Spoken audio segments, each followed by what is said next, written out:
இந்த நிகழ்வு ரொம்ப வித்தியாசமான நிகழ்வாக நடந்து கொண்டிருக்கிறது. நாம் கட்சிகளால் வேறுபட்டிருக்கிறோம். நாம் வெவ்வேறு தளங்களிலே பணி செய்கிறவர்களாக இருக்கிறோம். ஆனாலும் நம்மையெல்லாம் இணைக்கிற புள்ளியாய் புரட்சியாளர் அம்பேத்கர் இருக்கிறார் என்பதற்கு அடையாளமாய் இந்த மேடை திகழ்ந்திருக்கிறது. அரசியலிலே எதிரும் புதிருமாயிருக்கிறோம். அண்மையிலே தான் நாம் தேர்தலை சந்தித்திருக்கிறோம். இந்த தேர்தல் ஒரு சாதாரணமான தேர்தலாக இந்தியாவிலே நடைபெறவில்லை. அது ஒரு மிக முக்கியமான தேர்தல். தமிழ்நாட்டில் கடந்த ஏப்ரல் மாதம் 19ஆம் தேதி நடந்திருக்கிற இந்த பாராளுமன்ற தேர்தல் களங்களிலே வெவ்வேறு அணிகளாய் வெவ்வேறு முழக்கங்களோடு மக்களை சந்தித்து வாக்குகளை கேட்டோம். ஆனால் அரசியல் தளங்களிலே நாம் வேறுபட்டிருந்தாலும் கருத்தியலால் சமத்துவத்தை விரும்புகிறவர்களாய் இந்த மேடை நம்மை ஒன்றிணைத்திருக்கிறது என்பது மிக முக்கியமானது. புரட்சியாளர் அம்பேத்கர் அவர்கள் நம்மை எல்லாம் இணைக்கிற ஒரு புள்ளியாக இருக்கிறார். உலகத்தில் எவ்வளவோ தலைவர்கள் பிறந்திருக்கிறார்கள், மடிந்திருக்கிறார்கள். ஆனால் புரட்சியாளர் அம்பேத்கரை ஏன் நாம் கொண்டாடுகிறோம்? இந்த தலைவனை எல்லோரும் ஏன் இன்றைக்கு நாடு முழுக்க அல்லது உலகம் முழுக்க ஏற்று கொண்டாடுகிறார்கள் என்றால், அருமை பெரியோர்களே, இந்த மனித இனம் விடுதலை பெறுவதற்கான மாபெரும் கருத்தியலை தத்துவத்தை நமக்கெல்லாம் தந்துவிட்டு சென்ற புரட்சியாளர் தான் நம்முடைய புரட்சியாளர் அம்பேத்கர் அவர்கள். இங்கே எனக்கு முன்னாலே பேசியவர்கள், இங்கே நடன நிகழ்ச்சி நடத்திய சகோதரிகள் சகோதரர்கள் அம்பேத்கர் அவர்களுடைய வாழ்க்கை வரலாற்றை எடுத்துரைத்தார்கள். ஆனால் இந்த காலகட்டத்தில் புரட்சியாளர் அம்பேத்கர் ஏன் தேவைப்படுகிறார்? நாம் ஏன் புரட்சியாளர் அம்பேத்கரின் வழிநடக்க வேண்டும்? நாம் கட்சிகளால் பிரிந்திருக்கலாம், கவலை இல்லை. ஆனால் நாம் ஒன்றிணைய வேண்டிய புள்ளி ஒன்று இருக்கிறது. அதுதான் வர்ணாசிரம சனாதன எதிர்ப்பு. ஏனென்றால் இந்த இந்திய துணைக்கண்டத்தை இன்றைக்கு சனாதனம் என்கிற காவி இருள் பாசிச சக்திகள் இன்றைக்கு இந்த நாட்டை ஆக்கிரமித்திருக்கிறார்கள். இந்த பாசிச காவி இருளுக்கு எதிராகத்தான் நம்முடைய புரட்சியாளர் அம்பேத்கர் அவர்கள் வாழ்நாளெல்லாம் போராடினார் என்பதை நாம் அறிவோம். புரட்சியாளர் அம்பேத்கர் அவர்கள் தான் வாழ்ந்த காலத்தில் எவ்வளவோ துன்ப துயரங்களை அனுபவித்திருந்தாலும், ஆனால் இந்த மக்களுக்கு நிலையான ஒரு நன்மையை செய்துவிட்டு போயிருக்கிறார். இந்த நாட்டில் பல்வேறு மொழி பேசுகிறவர்கள் வாழுகிறார்கள், பல்வேறு இன மக்கள் வாழுகிறார்கள், பல்வேறு மத நம்பிக்கையுடையவர்கள் இருக்கிறார்கள். ஆனால் நம்மையெல்லாம் இணைக்கிற ஒரு அற்புதமான காரியத்தை நம்முடைய புரட்சியாளர் அம்பேத்கர் அவர்கள் செய்திருக்கிறார்கள். அதுதான் புரட்சியாளர் அம்பேத்கர் எழுதி தந்த இந்திய அரசியல் அமைப்பு சட்டம் என்கிற மிகப்பெரிய ஆவணம்.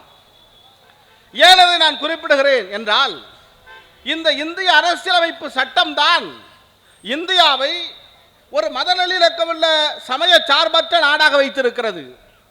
இந்த அரசியல் சட்டம் தான் நாம் மதங்களால் வேறுபட்டாலும், மொழிகளால் வேறுபட்டாலும், இனத்தால் வேறுபட்டாலும் நம்மை எல்லாம் இன்றைக்கு ஒருங்கிணைத்து இந்தியர் என்கிற ஒரு தேசிய உணர்வோடு ஒருங்கிணைத்து வைத்திருக்கிறது என்றால் அதற்கு புரட்சியாளர் அம்பேத்கர் எழுதின அரசியலமைப்பு சட்டம் தான் காரணம். ஆனால் இன்றைக்கு ஆட்சி பீடத்தில் இருக்கிறவர்கள் என்ன நினைக்கிறார்கள்? இந்த அரசியலமைப்பு சட்டத்தை ஒழித்து விட வேண்டும், இந்த அரசியலமைப்பு சட்டத்தை நீர்த்து போக செய்ய வேண்டும் என்று முனைப்பு காட்டுகிறார்கள். ஏன் இந்த அரசியலமைப்பு சட்டத்தை ஒழிக்க வேண்டும் என்று அவர்கள் நினைக்கிறார்கள் என்றால், இந்த இந்திய அரசியலமைப்பு சட்டம் தான் மிக தெளிவாக தன்னுடைய முகப்புரையில் சொல்லுகிறது, இந்த நாட்டு மக்கள் அனைவரும் சமம் என்று சொல்லுகிறது. சட்டத்தின் முன் அனைவரும் சமம். இதுதான் நம்முடைய சட்டத்தினுடைய அடிப்படை சாராம்சம். All are equal in front of the law. இது இந்திய அரசியலமைப்பு சட்டம் சொல்லுகிற செய்தி. இதை ஏன் நான் குறிப்பிடுகிறேன் என்றால், நாம் நினைக்கிறோம் இந்த நாட்டில் நாமெல்லாம் எல்லோருமே மதிக்க தகுந்தவர்களாய் அல்லது இந்த சமூகத்தில் ஒரு மிக முக்கியமான ஆட்களாக இருக்கிறோம் என்று நாம் நினைக்கிறோம். ஆனால் பெரியோர்களே, தாய்மார்களே, நண்பர்களே, படித்திருப்பதால் நாம் உயர்ந்து விட்டோமா? நம் மீது இருக்கிற சாதிய ஒடுக்குமுறை ஒளிந்து விட்டதா? சாதிய ஒடுக்குமுறை என்றால் அது ஏதோ இங்கே இருக்கிற ஒடுக்கப்பட்ட தலித் மக்கள் தான் அப்படி இருக்கிறார்கள் என்று நாம் புரிந்து வைத்திருக்கிறோம். அப்படி அல்ல. இந்த நாட்டில் இருக்கிற ஒவ்வொருத்தருக்குமே சாதி எதிரானது தான். அந்த சாதி எவ்வளவு மிக மோசமாக நம்மளை இழிவுபடுத்துகிறது, நம்மை ஒடுக்கி வைத்திருக்கிறது என்பதை புரிந்து கொண்ட புரட்சியர் அம்பேத்கர் அவர்கள் இந்த சட்டத்தை எழுதுகிற போது மிக தெளிவாக இந்த நாட்டினுடைய அரசியல் அதிகார அமைப்பினை இந்த நாட்டில் இருக்கிற எல்லாரும் பெறுவதற்கான வழிவகைகளைத்தான் இந்த சட்டத்திலே செய்து வைத்திருக்கிறார். அதனால தான் நாம் எந்த சாதிக்காரராக இருந்தாலும் அரசாங்க வேலை பெறுவதற்கு இடஒதுக்கீடு முறை இருக்கிறது. இடஒதுக்கீடு அப்படின்னா அது ஒடுக்கப்பட்ட சாதி மக்களுக்கானது அப்படின்னு நம்ம நினைக்கிறோம். அப்படி இல்லை. இடஒதுக்கீடு என்பது இந்த நாட்டில் எல்லா சாதியினரும் அனுபவிக்கிற ஒரு மிக முக்கியமான உரிமை. இந்த நாட்டில் இருக்கக்கூடிய சாதிகளை பட்டியல் படுத்துகிறார்கள். ஒன்றும் பிற்படுத்தப்பட்ட சாதிகளாக பட்டியல் படுத்துகிறார்கள். இங்க இருக்கக்கூடிய விளிம்பு நிலை மக்களை ஒடுக்கப்பட்ட மக்களாக பட்டியல் படுத்துகிறார்கள். எல்லாருமே பட்டியல் சாதி தான். இதில் இந்த நாட்டினுடைய ஆட்சி அதிகார அமைப்பில், அரசியல் அதிகார அமைப்பில் நம்மால் மிக எளிதாக முன்னேற முடிந்திருக்கிறதா என்றால் இல்லை நண்பர்களே. நம்முடைய புரட்சியர் அம்பேத்கர் அவர்கள் சட்டத்தை வகுத்தளிப்பதற்கு முன்பு வரை இந்த நாட்டினுடைய ஆட்சி அதிகார அமைப்புகளில் அமர்ந்திருந்தவர்கள் யார்? பார்ப்பனர்கள். ஏன் பார்ப்பனர்கள் மட்டும் ஆட்சி அதிகாரத்துக்கு போக முடிஞ்சது?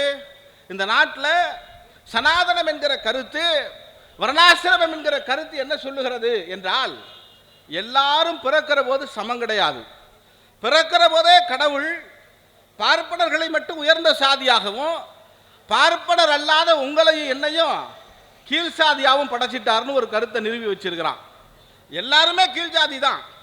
அதனால தான் நாம் இன்னைக்கு கோயிலுக்கு போனால் கூட கர்ப்பகிரகத்துக்குள்ளே போக முடியலை. ஏன் கர்ப்பகிரகத்துக்குள்ளே போக முடியலை? சாதியால் நீ தீண்டத்தகாதவன், சாதியால் நீ கீழ் சாதி.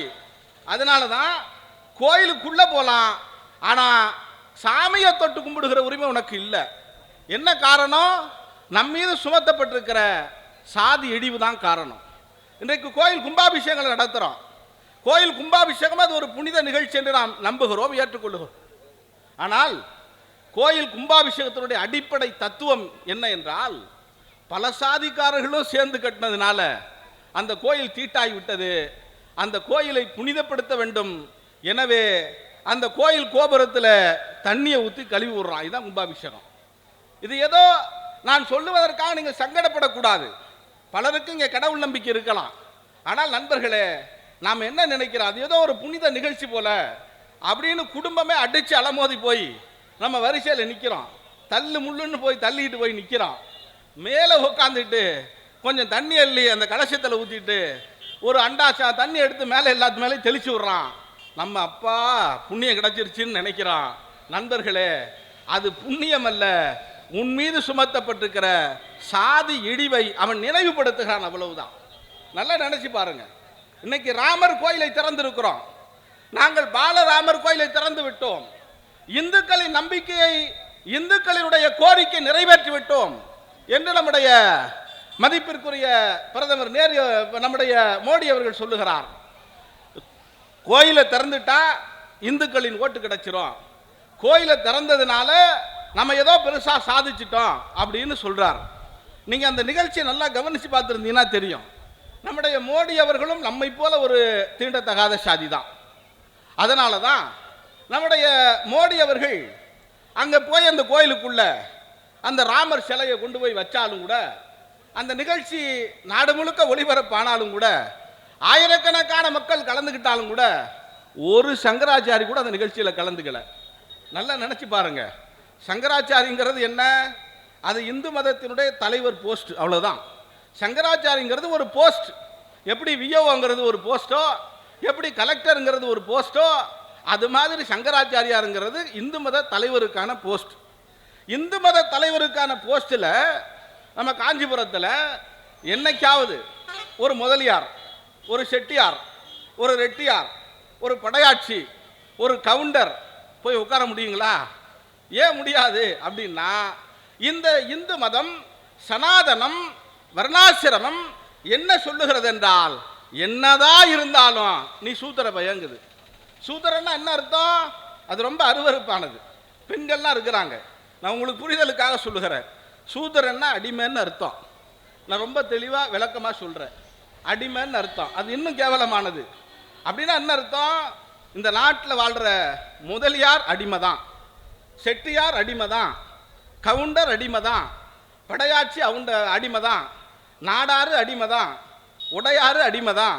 அப்படின்னா நம்ம எது மனிதனாக்கும் என்றால் இந்த சனாதனம் ஒழிகிற சமத்துவம், சமத்துவத்தை போதிக்கிற பௌத்தம் தான் நம்ம எல்லாம் இங்கே சமத்துவமிக்க மனிதர்களாய் மாற்றும். புரட்சியாளர் அம்பேத்கர் அதை தான் சொன்னார். அம்பேத்கர் தெளிவாக எழுதியிருக்கிறார். சூத்திரர்கள் யார் அப்படின்னு எழுதியிருக்கிறார். சூத்திரர்கள்னா யாரு? இங்க இருக்கக்கூடிய பிற்படுத்தப்பட்ட, மிகவும் பிற்படுத்தப்பட்ட சமூகத்தை சார்ந்த சகோதரர்கள். நம்ம என்ன நினைக்கிறோம்? நான்லாம் பிசி சார், அவன்லாம் எஸ்சி சார், நான்லாம் மேல் சாதி சார், அவன்லாம் கீழ் சாதி சாருங்கிறான். மிஸ்டர் மேல் சாதி இங்கே வாங்க. நம்ம நேராக காஞ்சிபுரம் போவோம். நம்ம சங்கராச்சாரியாரை பார்த்து ஒன்றும் இல்லை, அவரை கை குலுக்கிடுவோம். சங்கராச்சாரி கை குலுக்குவாரா? நம்ம அக்கா தமிழிசை கவர்னராக இருந்தாங்க. ஆந்திராவில், தெலுங்கானாவில் கவர்னர், பாண்டிச்சேரியில் கவர்னர். அவங்க இந்து மதத்தின் மேலே ரொம்ப நம்பிக்கை உள்ள சகோதரி. சங்கராச்சாரியை பார்க்க போகிறாங்க. சங்கராச்சாரி தன்னை பார்க்க வருகிறவர்களுக்கு எல்லாருக்கும் பொன்னாடை கொடுக்குறார். அக்கா தமிழிசை சவுந்தரராஜன் அப்படி கையை நீட்டினவனே தூக்கி போடுறார், சனியன் தொலைஞ்சு போ அப்படின்னு. அடுத்து ஒரு பாப்பா வர்றான், பாப்பான் கையில் தொட்டு கொடுக்குறார். இதுக்கு என்னங்க அர்த்தம் அப்படின்னா, பார்ப்பனர்கள் மட்டும்தான் தொடக்கூடிய சாதி, பார்ப்பனர் அல்லாத நீங்களும் நானும் தொடக்கூடாத தீண்டத்தகாத சாதி. இந்த கொடுமைக்கு எதிராகத்தான் வாழ்நாள் முழுக்க தந்தை பெரியாரும் புரட்சியாளர் அம்பேத்கரும் பண்டித அயோத்திதாச பண்டிதரும் தன் வாழ்நாள் முழுக்க உடைத்தார்கள். உங்களுக்கெல்லாம் வைக்கம் போராட்டத்தை பற்றி தெரியும். தந்தை பெரியார் என்னன்னு சொல்லுவான்? வைக்கம் வீரர்னு சொல்லுவான்.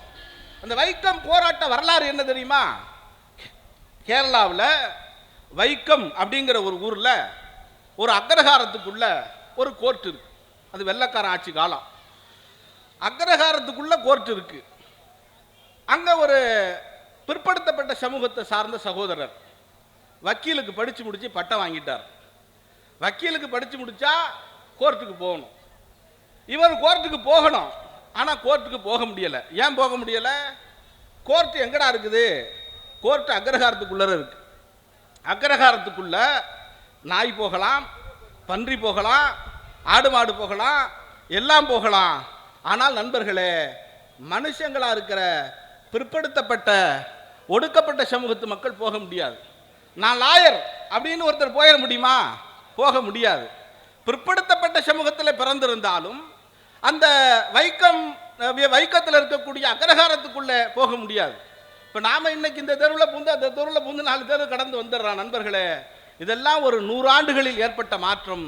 ஆனால் 100 ஆண்டுகளுக்கு முன்பு என்ன நடந்தது என்றால், இங்கே இருக்கக்கூடிய அக்ரஹாரங்களுக்குள்ள எந்த சாதிக்காரங்களும் போக முடியாது என்கிற நிலை இருந்தது.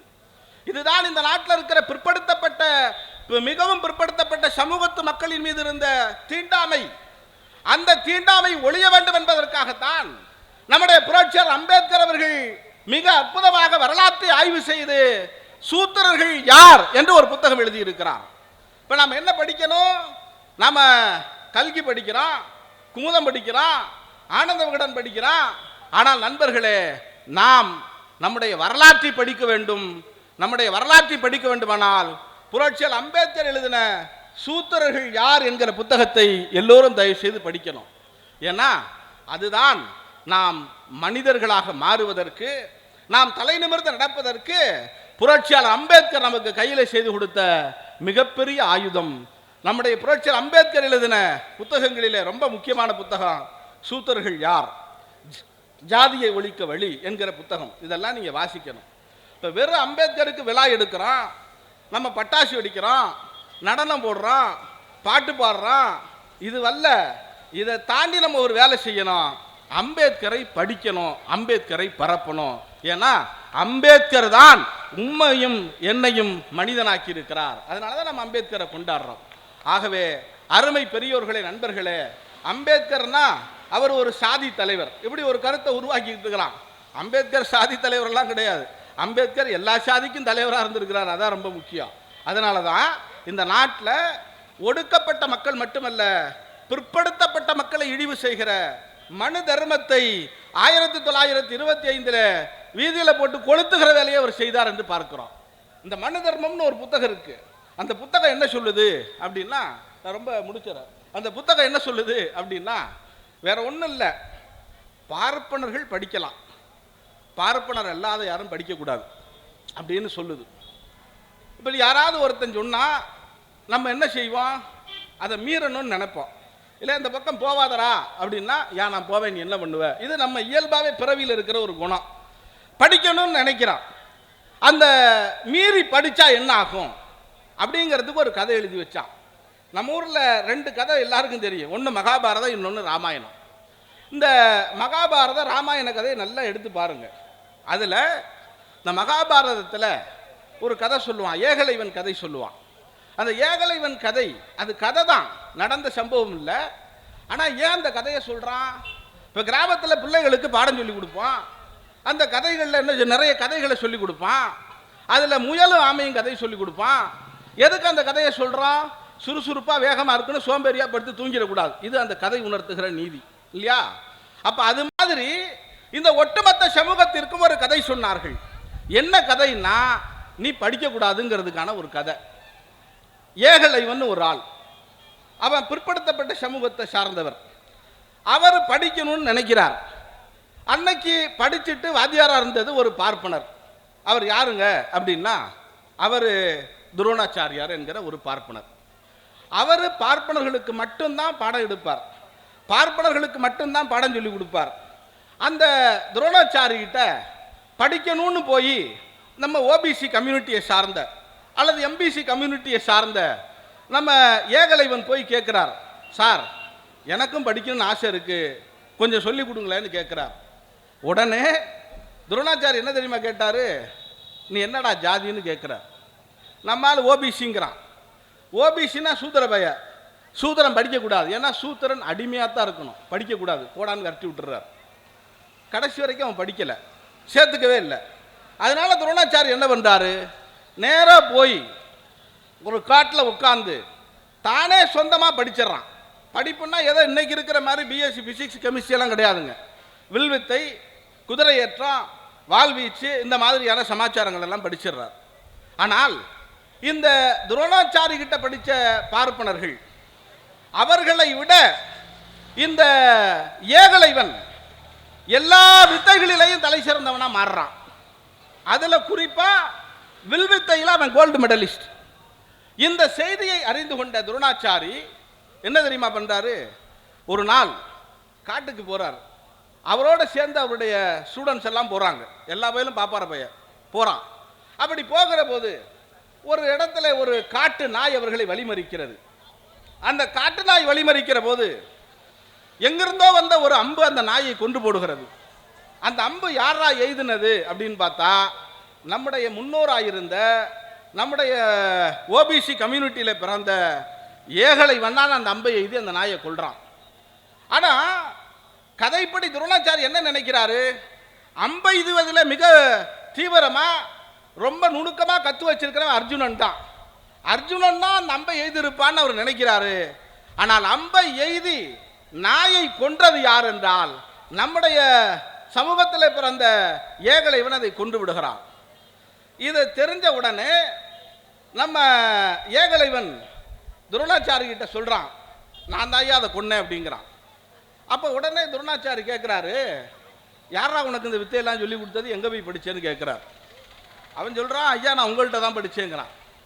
ஆனால் துரோணாச்சாரி சொல்கிறாரு, அட்டன்ஸ் லிஸ்ட்டில் உன் பேர் இல்லையேப்பா, 5 பேர் இருக்கிறான், அவன் பக்கத்தில் நிற்கிறான், உன் பேரே இல்லையே அப்படிங்கிறார். இல்லை சார் எனக்கு நீங்கள் தான் பாடம் சொல்லி கொடுத்தீங்க அப்படிங்கிறான். நான் உன்னை பார்த்ததே இல்லையே என்ன. உடனே அவர் சொல்கிறாரு, நான் முதல்ல படிக்கிறதுக்கு வந்தேன், படிக்க வந்தபோது என்னுடைய சாதியை கேட்டீர்கள், நான் என் ஜாதியை சொன்னேன், படிக்கக்கூடாத சூத்திர சாதின்னு சொல்லி என்னை விரட்டி விட்டீங்க, அதனால காட்டில் உட்காந்து நானே படிச்சுட்டேன்னு சொன்னான். அப்போதான் துரோணாச்சாரி சொல்கிறான், மனு தர்மம் என்ன சொல்லுது, சனாதனம் என்ன சொல்லுது, பார்ப்பனரை தவிர வேற யாரும் படிக்கக்கூடாதுன்னு சொல்லுது. இந்த பய முந்திரி ஒட்ட மாதிரி அதிக பிரசங்கித்தனமாக படிச்சிருக்கிறான். இவனை படிக்க இப்படியா விட்டுட்டா இவனை பார்த்து இன்னும் 4 பேர் படிச்சிருவான். எல்லாரும் படிச்சுட்டா நம்மளை கேள்வி கேட்பான். நம்மளை கேள்வி கேட்டால் நம்ம உழைக்க போகணும், வேலைக்கு போகணும், நம்ம உட்காந்து திங்கிற சாதி. ஆனால் இவனை மாதிரி படிக்க எல்லாம் கிளம்பிட்டானா சிக்கல் வருமேன்னு ஏகலை இவனை கூப்பிட்டு, சரி பரவாயில்ல, இன்னையிலேருந்து உன்னை நான் என் மாணவனா ஏற்றுக்கிறேன், உன் கட்டவரலை வெட்டி கொண்டு வாடா அப்படிங்கிறான். நம்மளும் கட்டவரலை வெட்டி கொண்டு வந்து கொடுத்துட்டான். நல்லா யோசிச்சு பாருங்க, கட்டை விரல் இல்லாமல் அம்பை எய்த முடியுமா? முடியாது. அப்படின்னு என்ன அர்த்தம்? படிக்கிறத தடுக்கிறதுக்கு துரோணாச்சாரி ஒரு சதி செஞ்சான். படித்தா உனக்கு பனிஷ்மெண்ட்டுங்கிறதுக்கு எழுதப்பட்ட கதை தான் இந்த ஏகலைவன் கதை. நண்பர்களை, ஏன் இதை நான் சொல்கிறேன்னா, இன்னைக்கு நம்மளால சொல்கிறான்ல, எதுக்கு சார் படிக்க போகிற இடத்துல ஜாதி கேட்குறீங்க, படிக்க போகிற இடத்துல எதுக்கு சார் ஜாதி, எல்லாரும் ஒன்றா இருக்கணும்னு சொல்கிறான். அடே முண்டம், படிக்க போகிற போது முதல்ல ஜாதி கேட்டது நாம இல்லடா, பாப்பான் கேட்டான். அருமை நண்பர்களே, அந்த பார்ப்பனர்கள் சாதியை கேட்டுட்டு நம்மளை படிக்கக்கூடாதுன்னு சொன்னான். இன்னைக்கு நம்ம ஸ்கூல் அட்மிஷனுக்கு போகிறோம், அட்மிஷனுக்கு போன உடனே கேட்குறான், என்ன கம்யூனிட்டின்னு கேட்குறான். சார் நான் பிசிங்கிறான், தயவு செஞ்சு உள்ளே போடாங்கிறான். சார் நான் எம்பிசிங்கிறான், தம்பி உனக்கு 20% இடஒதுக்கீடு இருக்குது, தயவு செஞ்சு உள்ளே போய் படிங்கிறான். நண்பர்களே, சாதியை கேட்டுட்டு உள்ள படிக்க போடான்னு சொல்ல வச்சது அம்பேத்கர். சாதியை கேட்டுட்டு படிக்க கூடாது வெளியே போடான்னு சொன்னது சனாதனா. அம்பேத்கருடைய கருத்தியல் சனாதனத்தை வேறறுப்பதுதான். அந்த சனாதனத்தை வேறறுக்க வேண்டுமானால் இங்கே எல்லோரும் சமத்துவமாய் மனிதர்களாய் நடத்தப்பட வேண்டும். இன்றைக்கு எந்த சாதியில இருக்கிறவர்களும் படித்துவிட்டு ஐஏஎஸ் ஆகிறாங்க, ஐபிஎஸ் ஆகிறாங்க, ஆசிரியர் ஆகிறாங்க, ஜட்ஜ் ஆகுறாங்கன்னா அதுக்கு அம்பேத்கர் எழுதின அரசியலமைப்பு சட்டம் தான் காரணம். நண்பர்களே, அவரை போய் சாதி தலைவர்னு சொன்னா அவனை அறவேக்காடுன்னு சொல்லலாமா, முட்டாள்னு சொல்லலாமா? நீங்க தான் அதை முடிவு செய்யணும். எனவே நம்முடைய புரட்சியாளர் அம்பேத்கருடைய உழைப்பால், தியாகத்தால், அவர் எழுதிய சட்டத்தால் நாம் இன்றைக்கு படிக்கிறோம். நம்ம சொல்றோம்ல, என் புள்ள கலெக்டருங்க, எங்க தம்பி தாங்க அந்த ஸ்கூல்ல ஹெட் மாஸ்டரா இருக்கிறாரு, எங்க சித்தப்பா தாங்க அங்க ஜட்ஜா இருக்கிறாருன்னு சொல்றோம்ல. நண்பர்களை, என்ன ஒன்னே ஒன்று சொல்லி முடிக்கிறேன். காலங்காலமா அரசாங்கத்து ஆபீஸில் வாசல்ல போய் மனு கொடுக்கறதுக்காக நின்றுக்கிட்டு இருந்தோம். இன்னைக்கு உள்ள யார் இருக்கா? சார் போங்க, எங்க அண்ணன் தான் உள்ள இருக்கிறார், நான் சொல்லி விடுறேன். இன்னைக்கு மனு வாங்குற இடத்துல இருக்கிறோம். இதை தாங்க அம்பேத்கர் சாதிச்சாரு. மனு கொடுக்கிற நம்மளையெல்லாம் மனு வாங்குகிற இடத்துல கொண்டு போய் அமர வைத்தார்ல, அந்த அரசியல் அதிகாரத்தை பெற்று தந்தார்ல, அந்த மகத்தான தலைவன் தான் புரட்சியாளர் அம்பேத்கர் என்று சொல்லி, புரட்சியாளர் அம்பேத்கர் வாழ்க. இந்த தமிழ்நாடு பௌத்த சங்கம் எடுக்கிற முயற்சிகளுக்கு நீங்கள் ஒத்துழைப்பு தாருங்கள். இன்னும் சொல்ல போனால், சாதியை ஒழித்துவிட்டு சமத்துவத்தை, மனித தர்மத்தில் நிலைநாட்டுகிற ஒரு மகத்தான தத்துவம் உண்டென்றால் அது பௌத்தம் தான். எனவேதான் புரட்சியாளர் அம்பேத்கர் சாகும் தருவாயிலே கூட இந்த பௌத்தத்தை தழுவினார். பௌத்தம் என்பது மதம் அல்ல, அது ஒரு வாழ்க்கை முறை, ஒரு வாழ்க்கை நெறி. நீங்கள் எல்லோரும் இந்த பௌத்தத்தை தழுவுவதன் மூலமாக உங்களை நீங்கள் மனிதனாக்கிக் கொள்கிறீர்கள் என்று சொல்லி, இந்த வாய்ப்புக்கு நன்றி சொல்லி புரட்சியாளர் அம்பேத்கர் வாழ்க என சொல்லி முடிக்கிறேன். நன்றி, வணக்கம்.